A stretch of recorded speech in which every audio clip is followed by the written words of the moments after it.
तो चलिए आइए अब हम लोग पढ़ते हैं ओलिगोपोली के बारे में, जिसको अल्पाधिकार कहते हैं। ठीक है। Oligopoly is an important form of imperfect competition.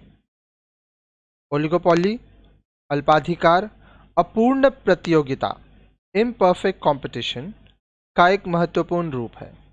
Oligopoly exist when there are few firms selling the product.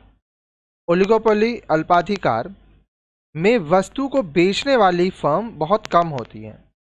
W.H. Fellner wrote a book on oligopoly with the title Competition Among the Few। देखिए, बोल रहा है W.H. Fellner ने अल्पाधिकार oligopoly पर कुछ के बीच प्रतियोगिता competition among the few नाम की एक पुस्तक लिखी है। This title aptly summarize what oligopoly is. यह शीर्षक ठीक प्रकार से अल्पाधिकार का सार है। Oligopoly can simply be defined as the competition among the few firms। अब देखिए, कुछ ही फर्म्स हैं जिनके बीच में कंपटीशन है, ठीक है, प्रतियोगिता है, तो वहां पर अल्पाधिकार होता है। ठीक है। The product of these firms may either be close substitute or homogeneous। इन फर्मों के उत्पाद या तो निकट स्थानापन्न क्लोज सब्स्टिट्यूट अथवा समरूप हो सकते हैं। ठीक है। उदाहरण के लिए for example mobile service provider, car industry, airlines etcetera.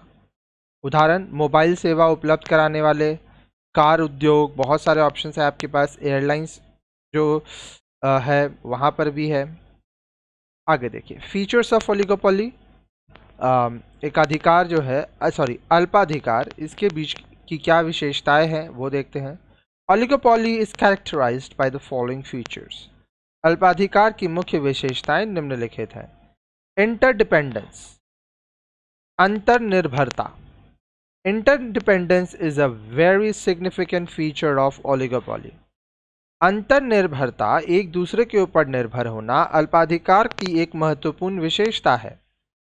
When the number of firms is small, any strategy regarding change in price, output or quality of a product will depend on the rival's reaction for its success।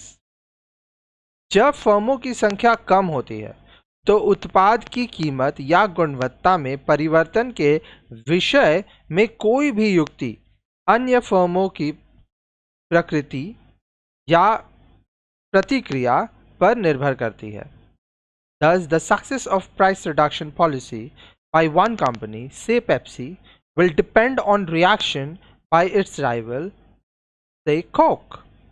इस प्रकार एक company, मान लीजिए Pepsi, की कीमत घटाने की नीति की सफलता इसकी प्रतियोगी फर्म जैसे कोक की प्रतिक्रिया पर निर्भर करेगी। For example, if Pepsi lowers the price per bottle from rupees 10 to 8, the effect of this step on demand for Pepsi will depend on the counter strategy of Coke। उदाहरण के लिए, यदि पेप्सी प्रति बोतल कीमत 10 रुपए से घटाकर 8 रुपए का कर देती है, इस कदम का पेप्सी की मांग पर प्रभाव इस बात पर निर्भर करेगा कि कोक की प्रतिक्रिया क्या है। If Coke decides to follow the price war strategy and lowers price from rupees 10 per bottle to rupees 7 per bottle, demand for Pepsi may decrease even below its initial level।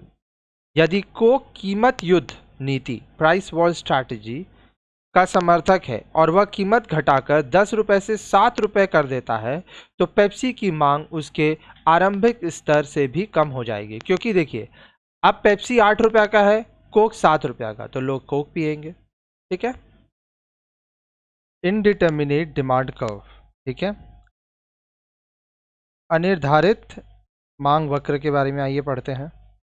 Demand curve presents different quantities of a product demanded at various prices. मांग वक्र विभिन्न कीमतों पर वस्तु की विभिन्न मांगों को बताता है। However, Demand for a product at different prices can be known only when rivals' counter strategies can be predicted with certainty. हालांकि अब देखिए, जबकि प्रतियोगी फर्म की प्रतिकारी युक्ति की सही भविष्यवाणी की जा सके, तभी विभिन्न कीमतों पर किसी वस्तु की मांग को जाना जा सकता है. This being not possible, we cannot draw the usual demand curve for the firm's product in case of oligopoly. अब देखिए, यदि यह संभव नहीं है तो हम अल्पाधिकारी फर्म ओलिगोपोली के उत्पाद का सामान्य मांग वक्र नहीं बना सकते.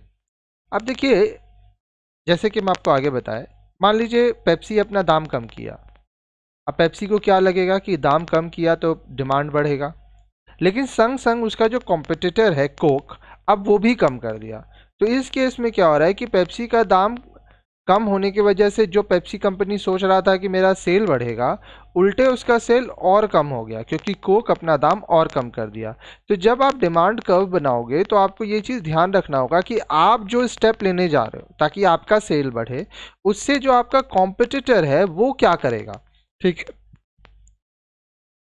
Next, selling cost. ठीक है. अब देखिए, विक्रय लागत.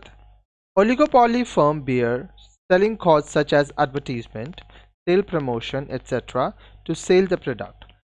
ओलिगोपॉली में बाजार में बहुत सारे लोग सामान बेच रहे हैं, तो भाई आपको विज्ञापन करना होगा. तो अल्पाधिकारी फर्म अपनी वस्तु को बेचने के लिए विज्ञापन करते हैं, बिक्री संवर्धन सेल्स प्रमोशन करते हैं, और ये सारा खर्चा वो अपना देते हैं और फिर at the end of the day customer से ही लेते हैं. देन ग्रुप बिहेवियर, ग्रुप व्यवहार.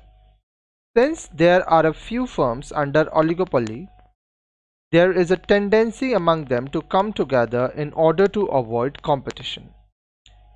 क्योंकि अल्पाधिकारी जो होते हैं उनमें कुछ ही फर्म होते हैं, उनमें प्रतियोगिता से बचने के लिए एक साथ आने की प्रवृत्ति होती है. They may meet secretly to negotiate price and quantity in market. वे गुप्त रूप से बाजार में कीमत और मात्रा तय करने के लिए आपस में मिल सकते हैं. The aim is to maximize profit in the same manner as a monopolist does. अब देखिए, इसका उद्देश्य एक एकाधिकारी की तरह ही अधिकतम लाभ कमाना है. Obviously, when they come together, it looks as if all firms have become a single entity like a monopolist. अब यहाँ पे यह स्पष्ट है कि जब वे एक साथ हो जाते हैं तो ऐसा लगता है कि सभी फर्म एकाधिकारी की तरह एक इकाई बन गए हैं. But such groupism is done secretly, as the government may take action if it comes to know. But this type of group behaviors of firm, wherein firms are trying to reduce competition among themselves. Note that when firms form a group secretly to share profit or quantity etc., it is called collusive oligopoly. When firms work independently and compete with each other, it is called non-collusive oligopoly. अब यहाँ पे कुछ चीज़ें आपको ध्यान देनी है. ये जो कार्य है यह गुप्त रूप से ही किया जाता है, क्योंकि यदि सरकार को यह पता चल जाता है कि सभी फर्म प्रतियोगिता को कम करने के लिए ग्रुप बना रही हैं, तो सरकार उनके विपरीत कार्रवाई कर सकती है. ध्यान रखें, यदि लाभ अथवा मात्रा आदि कम करने के लिए फर्म गुप्त रूप से ग्रुप बनाती है तो उसे कल्यूसिव ओलिगोपोली, दुर्भिसंधि अल्पाधिकार कहते हैं. जब फर्म स्वतंत्रतापूर्वक इंडिपेंडेंटली काम करती हैं और एक दूसरे के साथ प्रतियोगिता करती हैं तो उसे गैर दुर्भिसंधि अल्पाधिकार नॉन कल्यूसिव ओलिगोपोली कहते हैं. प्राइस रिजिडिटी, कीमत दृढ़ता. In oligopoly market, once the price of the product is fixed by the firms, it is normally not changeable. अल्पाधिकारी बाजार में फर्मों द्वारा एक बार जो कीमत तय कर दी जाती है, आमतौर पर यह परिवर्तनशील नहीं होती.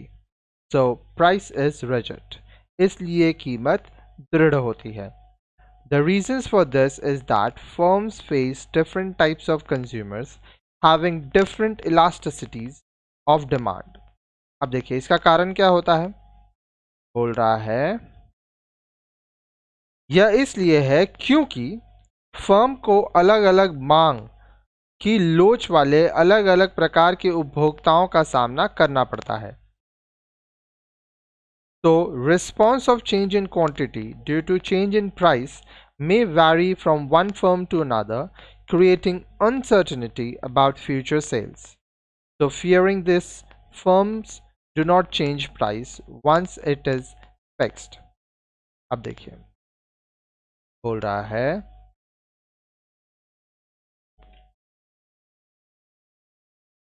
इसलिए कीमत में परिवर्तन के कारण एक फर्म की मांग की मात्रा में परिवर्तन दूसरे फर्म से अलग हो सकता है, जिससे भविष्य में बिक्री की अनिश्चितता उत्पन्न हो जाती है. इस डर से फर्म एक बार जो कीमत निर्धारित कर लेती है उसमें परिवर्तन नहीं करती. ठीक है, आगे देखिए. Types of oligopoly. अब अल्पाधिकार के क्या क्या प्रकार होते हैं, आइए इसके बारे में पढ़ते हैं. ओलिगोपोली में further be classified into collusive oligopoly and non collusive oligopoly. अल्पाधिकार को दुर्भिसंधि अल्पाधिकार collusive ओलिगोपोली, गैर दुर्भिसंधि अल्पाधिकार नॉन collusive ओलिगोपोली में बांटा जा सकता है. तो आइए सबसे पहले हम लोग देखते हैं collusive ओलिगोपोली, दुर्भिसंधि oligopoly. The firm under oligopoly may decide to cooperate with each other and make common policies for all the firms. अल्पाधिकार में फर्म एक दूसरे के साथ सहयोग करने का निश्चय कर सकती हैं तथा सभी फर्मों के लिए एक ही नीति बना सकती हैं. Thus firms may collude with each other, work on common pricing policies and make common output decision. इस प्रकार फर्म एक दूसरे के साथ मिल सकती हैं और एक समान कीमत नीति तथा उत्पादन निर्णयों के आधार पर काम कर सकती हैं. In such an environment, the group of firms can behave like a monopolist and earn supernatural profit. ऐसे वातावरण में फर्म जो हैं वो ग्रुप बना सकती हैं, एकाधिकार के समान व्यवहार कर सकते हैं तथा असामान्य लाभ कमा सकते हैं.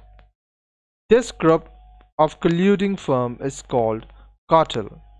सहयोगी फर्म का यह ग्रुप कार्टेल कहलाता है. One prominent example of cartel is the Organization of Petroleum Exporting Countries, OPEC.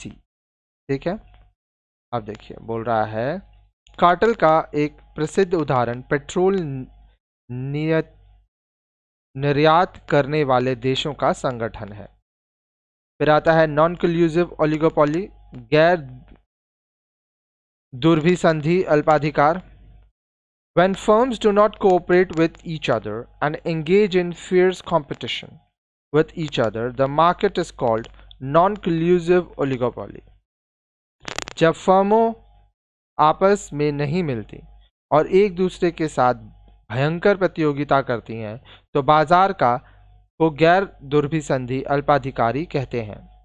Under such environment, while competing with each other, firms drive price level and profit levels down to the level of normal profit only.